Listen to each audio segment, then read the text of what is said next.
para kaum rebahan, gimana kabarnya? Semoga kalian tetap sehat, dan tetap terpenting semoga kalian dilancarkan rezekinya ya.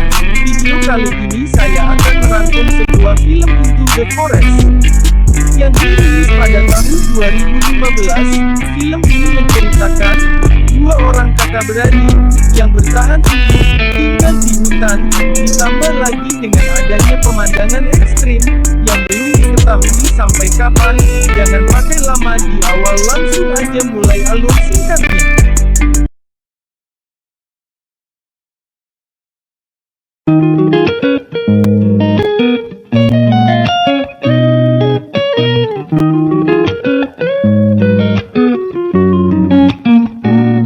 Film diawali dengan diperlihatkannya tokoh utama dalam film ini, yaitu Nell. Nell sedang bersiap untuk ujian. Eva mempersiapkan diri berlatih menari, sedangkan ayahnya duduk bersantai sambil menonton TV. Lalu ayahnya dikejutkan dengan berita pemadaman listrik secara besar-besaran yang terjadi di beberapa daerah, termasuk daerah mereka. Tak lama munculnya berita itu, listrik di rumah mereka langsung padam. Mereka mencoba untuk menghidupkan kembali listrik dengan menelpon PLN, namun tidak bisa. Sang ayah mencoba menyalakan listrik secara manual, namun tetap tidak bisa. Nell mulai kebingungan, karena ia harus belajar menggunakan internet. Tidak ada listrik, pastinya tidak ada internet. Jadi ia memutuskan belajar dengan menggunakan buku.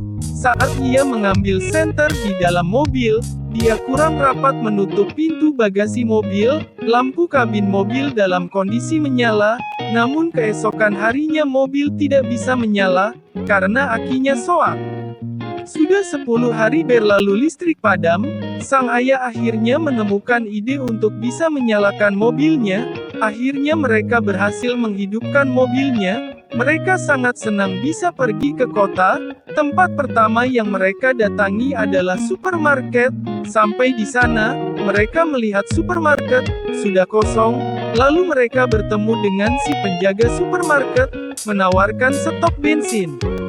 Eva mampir ke tempat latihan menarinya, sedangkan Nell mengunjungi pacarnya yang berpesta amer sampai larut malam. Dia akhirnya dijemput oleh ayah dan Eva dalam kondisi ngeplay. Saat di perjalanan pulang, mereka melihat beberapa orang sedang menepi di pinggir jalan, yang sepertinya sedang membegal sebuah mobil. Sang ayah mencoba mendekat, lalu ia kena mental, karena orang itu membawa senapan. Akhirnya mereka melanjutkan perjalanan pulang. Sang ayah berbicara pada Eva dan Nell, kalau mereka tidak akan pergi ke kota untuk sementara waktu ini, karena kondisi kota yang sangat memprihatinkan. Nell yang mendengar itu lalu merenung dan pergi ke kamarnya. Nell yang sedang memotong kayu, sembari mengeluh kepada sang ayah, karena ia tidak bisa bertemu dengan teman-teman dan pacarnya. Sang ayah sedang menebang pohon, menggunakan geragaji mesin. Tanpa disadari, ada baut yang longgar dan lepas, yang akhirnya melukai kaki sang ayah. Nell dan Eva yang mendengar teriakan ayahnya bergegas menuju lokasi cahaya. Mereka yang mendapati ayahnya sudah berlumuran darah di kakinya. Eva dan Nell menangis histeris melihat kondisi sang ayah, karena terlalu banyak kehilangan darah. Ayahnya akhirnya meninggal di tempat. Sang ayah pun berpesan untuk saling menjaga satu sama lain. Sedih kehilangan sang ayah, Eva dan Nell menemani jasad sang ayah sampai larut malam. Keesokan harinya, barulah mereka menguburkan jasad sang ayah. Mereka tampak depresi, karena ayahnya sudah meninggal. Eva meminta izin untuk menggunakan persediaan bensin untuk menghidupkan generator, tetapi Nell menolak hal itu. Bensin itu hanya digunakan untuk keadaan mendesak. Pertengkaran pun tak terhindarkan. Eva yang badung memilih menyendiri di ruangan latihannya. Keesokannya harinya, saatnya ingin mengambil telur ayam, ia melihat 2 ekor ayamnya telah habis dimakan oleh bagong tak berakhlak, dan Nell pun berlari memberitahukannya kepada Eva. Namun Eva tidak memperdulikan hal itu. Persediaan makanan mereka semakin lama semakin menipis, mau tidak mau mereka harus menghemat makanan, sedangkan Eva masih badung karena kejadian kemarin. Saat mereka bertengkar lagi soal makanan, tiba-tiba seseorang mengetuk pintu rumah mereka. Eva menyuruh untuk mengambil senjata milik ayahnya untuk berjaga-jaga. Dan ternyata itu adalah pacarnya Nell. Dia berhari-hari menuju rumah Nell, karena ban sepedanya kempes, dan untuk sementara waktu, dia singgah di rumah mereka. Paginya Nell dan pacarnya pergi ke hutan, untuk menunjukkan rumah pohon yang mereka buat tahun lalu. Dari sini Nell dan pacarnya pun, untuk menggunakan kesempatan itu, untuk melangsungkan dengan berkebun. Eva tampaknya merasa risih, dengan kehadiran pacarnya Nell. Dia merasa makanannya cepat habis karena ada dia, ia membela pacarnya, dan lagi-lagi mereka bertengkar. Pacarnya Nell mengatakan kalau di daerah timur keadaan sudah membaik, listrik di sana sudah kembali normal, dan dia mengajak Nell untuk pergi ke arah timur, dengan berjalan kaki. Namun Eva tidak setuju dengan ajakan pacarnya Nell. Eva mengatakan kalau itu adalah rumor. Nell tetap bersikeras, akhirnya dia memutuskan untuk pergi bersama pacarnya ke timur, walaupun tampak tidak tega meninggalkan Eva sendirian. Baru 1 hari meninggalkan rumah, Nell berubah pikiran untuk kembali ke Eva, dan tidak jadi pergi ke timur. Pacarnya Nell mengerti akan hal itu, dia memperbolehkannya untuk kembali kepada Eva, sedangkan pacarnya tetap melanjutkan perjalanan untuk pergi ke timur. Nell berlari ke rumah, dan akhirnya mereka kembali bersama. Tak terasa 6 bulan sudah mereka lalui, tanpa pasokan listrik. Mereka sudah berbaikan, mereka belajar mengenal tumbuhan dan buah-buahan yang bisa dimakan di hutan, kemudian mereka membuat hidangan pada malam harinya, sampai akhirnya Nell memutuskan untuk menggunakan simpanan bensin untuk menyalakan generator. Mereka menonton video dokumentasi keluarga mereka bersama. Paginya Nell kembali ke hutan untuk mencari buah-buahan, sedangkan Eva menyibukkan diri dengan memotong kayu. Saat sedang memotong kayu, Eva dikejutkan dengan seseorang dari belakang.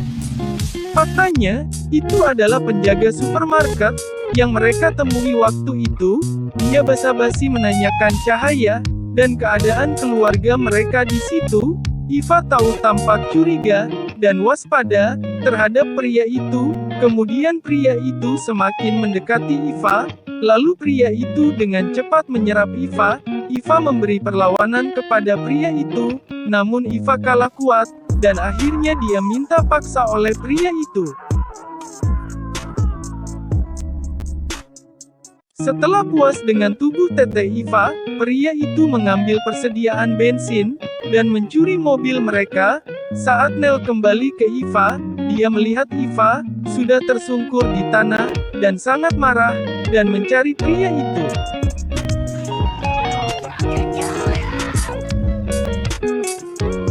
Setelah kejadian itu, Nell menutup semua jendela dan pintu dengan papan untuk berjaga-jaga, dan Eva masih trauma atas kejadian itu. Bahkan dia tidak mau makan dan tidak mau disentuh.